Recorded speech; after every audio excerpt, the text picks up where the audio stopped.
ஆலய தீபம் நேயர்கள் அனைவருக்கும் வணக்கம். ஆலய தீபம் சேனல்ல நீங்க பார்த்து கொண்டிருக்கிறது ஜூலை மாதத்துல 12 ராசிகளுக்கும் எப்படி இருக்க போகிறது என்கின்ற ராசி பலனை. இந்த ராசி பலனை உங்களுக்காக வழங்க வந்திருக்கிறேன்.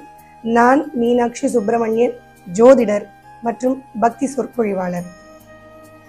ஆலய தீபம் சேனலை சப்ஸ்கிரைப் பண்ணிக்கோங்க. இது போன்ற பயனுள்ள பதிவுகள் நிறைய தொடர்ந்து வரப்போகிறது. உங்களுடைய நண்பர்கள், உறவுகள் இடத்துல இந்த சேனலை நீங்கள் ஷேர் பண்ணலாம்.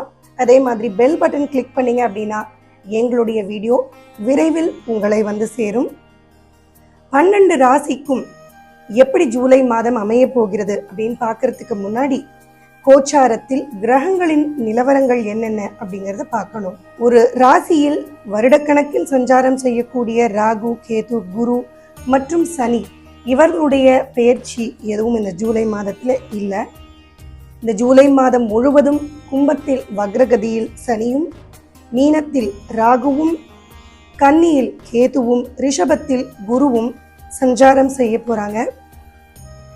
மாதாந்திர கிரகங்கள் அப்படின்னு சொல்லக்கூடிய செவ்வாய், புதன், சுக்கிரன் இவர்களின் பெயர்ச்சி நிச்சயம் உண்டு. ஜூலை மாதத்தில் 2 தமிழ் மாதங்கள் வரும். ஆனி மாதம், ஆடி மாதம். தோராயமாக 15 நாட்கள் அப்படின்னு எடுக்கலாம். இப்படி பார்க்கும் பொழுது சூரியன் ஜூலை 17 வரை மிதுனத்திலும் அதன் பிறகு கடகத்திலும், ஜூலை 13ஆம் தேதி வரை செவ்வாய் மேஷத்திலும் அதன் பிறகு ரிஷபத்திலும், ஜூலை 20ஆம் தேதி வரை புதன் கடகத்திலும் அதன் பின்பு சிம்மத்திலும், ஜூலை 8ஆம் தேதி வரை சுக்கிரன் மிதுனத்திலும் அதன் பிறகு கடகத்திலும் சஞ்சாரம் செய்ய போறாங்க. இந்த கோச்சார கிரகத்தின் அடிப்படையில் இப்போ ஒவ்வொரு ராசிக்கும் ஜூலை மாதம் எப்படி அமைய போகிறது அப்படிங்கிறத பார்க்கலாம் வாங்க. மகர ராசி என்பர்களுக்கு இந்த ஜூலை மாதம் எப்படி அமைய போகிறது? மகர ராசி என்பர்கள் 7.5 சனியில பாத சனி உங்களுக்கு நடந்து கொண்டிருக்கு. இந்த காலகட்டத்தில் இந்த ஜூலை மாதம் முழுவதுமே சனியானவர் வக்ரகதியில் இருக்க போறார். அவரே உங்களுக்கு ராசிநாதனாகவும் இருக்கார். ராசிநாதன் 2ஆம் இடத்துல வக்ர நிலையில இருக்கிறது அப்படிங்கிறது 7.5 சனி பாதிப்புலேருந்து கொஞ்சம் விடுபடுறது அப்படின்னு இருந்தாலுமே கூட ராசிநாதன் கொஞ்சம் வலுவிழந்து இருக்கார் அப்படின்ற அர்த்தத்துல தான் இருக்கும். பொருளாதார ரீதியாக ஒரு ஏற்ற இறக்கம் நிறைந்த மாதமாக இந்த ஜூலை மாதம் இருக்க வாய்ப்புகள் உண்டு. குடும்பத்தில் அவ்வப்போது ஒரு மனக்குழப்பம், ஒரு சலசலப்பு, ஏதோ ஒரு சின்ன சின்ன வாக்குவாதங்கள் இதெல்லாம் வந்து போவதற்கான வாய்ப்புகள், சாத்தியக்கூறுகள் உண்டு. உங்களுடைய பேச்சில் ஒரு தடுமாற்றம் இருக்கும். என்னமோ மனசில் நினைக்கிறேன், ஆனால் அது வார்த்தையாக வெளிப்பட மாட்டேங்குது அப்படின்னு நினைப்பீங்க. இல்லை, தேவையில்லாத இடத்துல தேவையில்லாத வார்த்தைகள் பேசி சங்கடங்களில் மாட்டிக்கொள்ளக்கூடிய அமைப்பு, இதெல்லாம் 2ஆம் இடத்தில் வக்ரகதியில் இருக்கக்கூடிய சனி பகவான் ஏற்படுத்தக்கூடிய வாய்ப்புகள் உண்டு. 3ஆம் இடத்தில் இருக்கக்கூடிய ராகு உங்களுடைய முயற்சியை தூண்டிக்கொண்டே இருக்கார். விடாமுயற்சி. எத்தனை சங்கடங்கள் வந்தாலும் மகர ராசி என்பர்கள் துவண்டு போகாம அதையெல்லாம் தூக்கி ஓரமாக வச்சுட்டு திரும்ப முதல்லேருந்து ஆரம்பித்தாலும் பரவாயில்ல அப்படின்னு உங்களை அப்படியே சோர்வடைய விடாமல் முயற்சி செய்து கொண்டே இருக்க வச்சுருக்கார் 3ஆம் இடத்துல இருக்கக்கூடிய ராகு.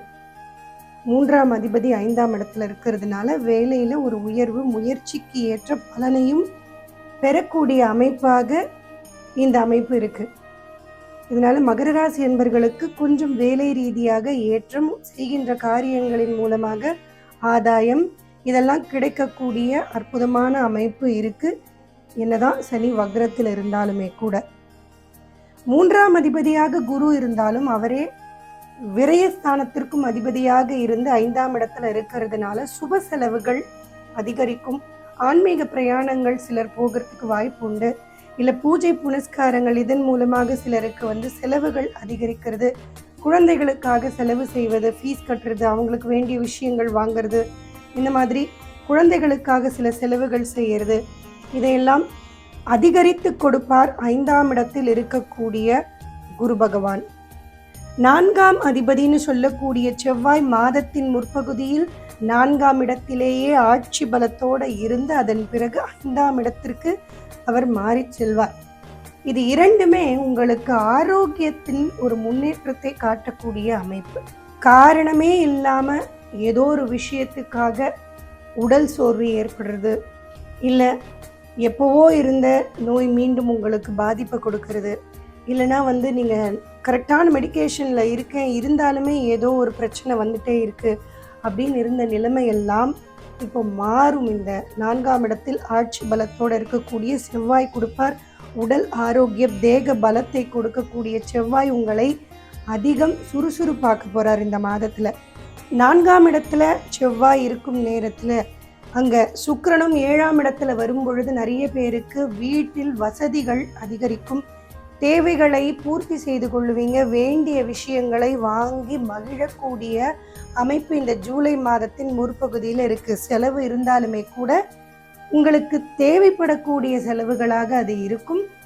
தாயினால் ஆதாயம் பெறக்கூடிய மாதமாக இருக்குது.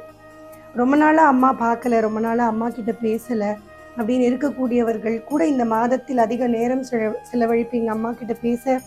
அதே மாதிரி ரொம்ப தூரத்தில் இருக்கீங்கன்னா போய் அம்மாவை போய் பார்த்துட்டு வருவீங்க. அவர்கள் மூலமாக உங்களுக்கு நன்மைகள், மகிழ்ச்சிகள் என்னென்ன கிடைக்க வேண்டுமோ தாயிடத்திலேருந்து அந்த பாசம் அனைத்துமே கிடைக்கக்கூடிய அமைப்பு இந்த மாதத்தில் உண்டு. மாணவர்கள் படிப்பில் அதிகம் ஆர்வம் செலுத்துவாங்க. கல்வி விஷயத்தில் மாணவர்கள் தெளிவாகவும் நல்ல உற்சாகத்தோடும் கல்வி கற்கக்கூடிய மாதமாக இந்த மாதம் அமைக்கும். மூத்த சகோதர சகோதரிகள் வழியில் சில செலவுகள், இல்லை அவர்களுடைய ஆரோக்கிய பாதிப்பு அப்படிங்கிறது இந்த மாதத்தின் முற்பகுதியில் சிலர் சந்திக்க நேரிடலாம்.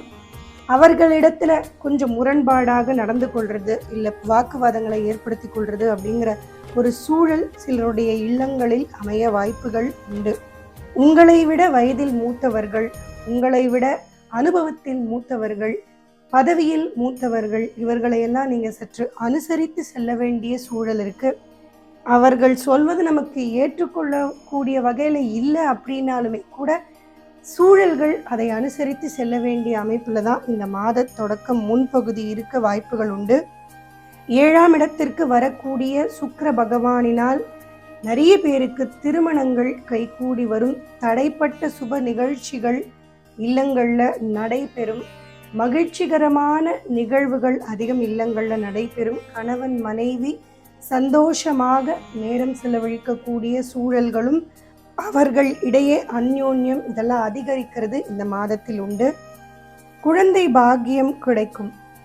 நிறைய பேர் குழந்தை பாக்கியம் இல்லையே அப்படின்னு ஏக்கத்தில் இருப்பீங்க, ட்ரீட்மெண்ட்டில் இருப்பீங்க. அவர்களுக்கெல்லாம் இந்த மாதம் சாதகமாக அமைய வாய்ப்புகள் அதிகம். சுக்கிரன் 7ஆம் இடத்திற்கு வந்த பிறகு, அதாவது ஜூலை மாதம் 8ஆம் தேதிக்கு பிறகு. இந்த ஜூலை மாதத்தில் மகர ராசி அன்பர்களுக்கு பார்த்தீங்கன்னா ஒரு வேடிக்கையான கிரக அமைப்பு. மாதத்தின் முற்பகுதியில் 8ஆம் அதிபதி 6ஆம் வீட்டிலும், மாதத்தின் பிற்பகுதியில் 6ஆம் அதிபதி 8ஆம் வீட்டிலும் இருக்கக்கூடிய அமைப்பு.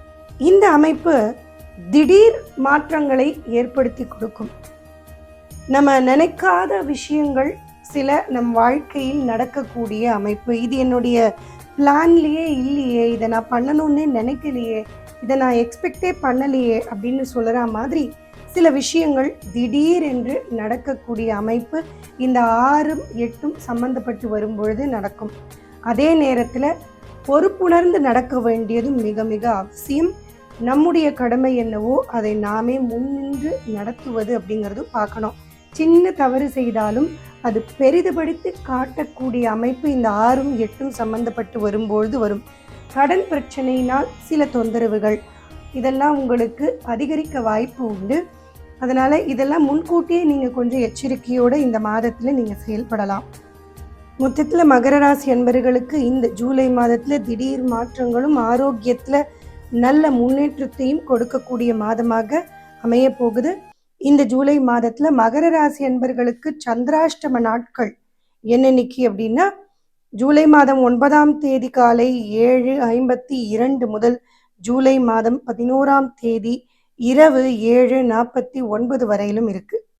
மீண்டும் அடுத்த பதிவில் உங்களை சந்திக்கிறேன். நன்றி, வணக்கம், ராம் ராம்.